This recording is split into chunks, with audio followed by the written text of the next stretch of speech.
ಭಾಳಷ್ಟು ಜನ ಬಂದಿದ್ದೀರಾ. ಹೆಚ್ಚಿನ ರೀತಿಯಲ್ಲಿ ಇಂಥ ಕಾರ್ಯಕ್ರಮ ಇದ್ದಾಗ ಬರಬೇಕು. ತಾವುಗಳೆಲ್ಲ ತಮ್ಮ ಮಕ್ಕಳನ್ನ ಹೇಗೆ ತಾವು ಜವಾಬ್ದಾರಿಯಿಂದ ಶಾಲೆಗೆ ಕಳಿಸಿ ಸುಮ್ಮನೆ ಆಗ್ತಿರೋ 5 ಗಂಟೆ ತನಕ ಅವ್ರು 5 ಗಂಟೆ ತನಕ ಬರೋ ತನಕ ನಿಮ್ಗೆ ಯಾವುದು ತೊಂದರೆ ಇರೋಲ್ಲ, ನೆಮ್ಮದಿ ಆಗಿರ್ತೀರ. ಅದನ್ನು 5 ಗಂಟೆ ತನಕ ಕಾಪಾಡ್ತಕ್ಕಂಥವ್ರು ನಿಮ್ಮ ಶಾಲೆಯ ಉಪಾಧ್ಯಾಯರು ಅನ್ನೋದು ಯೋಚನೆ ಮಾಡಬೇಕು. ನೀವು 9-10 ಗಂಟೆಗೆ ಕಳಿಸ್ಬಿಟ್ರೆ 4-5 ಗಂಟೆಗೆ ಚಿಂತೆ ಇಲ್ಲ ಮಕ್ಕಳ ಬಗ್ಗೆ. ಆ ಥರ ಯಾವಾಗಲೂ ನಾವುಗಳು ಒಂದು ವಿಸಿಟ್ ಮಾಡಬೇಕು. ಮಕ್ಕಳನ್ನ ಏನು ಅವರು ಪೋಷಕರದ್ದು ಮೀಟಿಂಗ್ ಕರೀತಾರೋ ಅವಾಗ ಬರಬೇಕು, ವಿಚಾರಗಳ ವಿನಿಮಯ ಮಾಡ್ಕೋಬೇಕು. ಪೋಷಕರಿಗೂ ನಮ್ಮ ಟೀಚರ್ಸ್ಗಳಿಗೂ ಸಂಬಂಧ ಇರಬೇಕು. ನನ್ನ ಮಕ್ಕಳು ಏನು ಮಾಡ್ತಾರೆ ಅನ್ನೋದ್ರ ಬಗ್ಗೆ ನಾವುಗಳು ಗಮನ ಹರಿಸ್ಬೇಕು.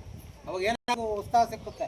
ಮಕ್ಕಳಿಗೆ ಹೆಚ್ಚಿನ ರೀತಿಯಲ್ಲಿ ನಾವು ಹೇಳ್ಕೊಡ್ಬೇಕು. ನಮ್ಮ ಮಕ್ಕಳು ಚೆನ್ನಾಗಿ ಮುಂದೆ ಓದಬೇಕು ಅನ್ನೋದ್ರಿಂದ ನೀವು ತಿಳ್ಕೊಳ್ತೀರ. ಅದರಿಂದ ನೀವೆಲ್ಲರೂ ಈ ರೀತಿ ಹೆಚ್ಚಿನ ರೀತಿಯಲ್ಲಿ ಬನ್ನಿ, ಭಾಗವಹಿಸಿ, ಮಕ್ಕಳಿಗೆ ಹೆಚ್ಚಿನ ಪ್ರೋತ್ಸಾಹವನ್ನು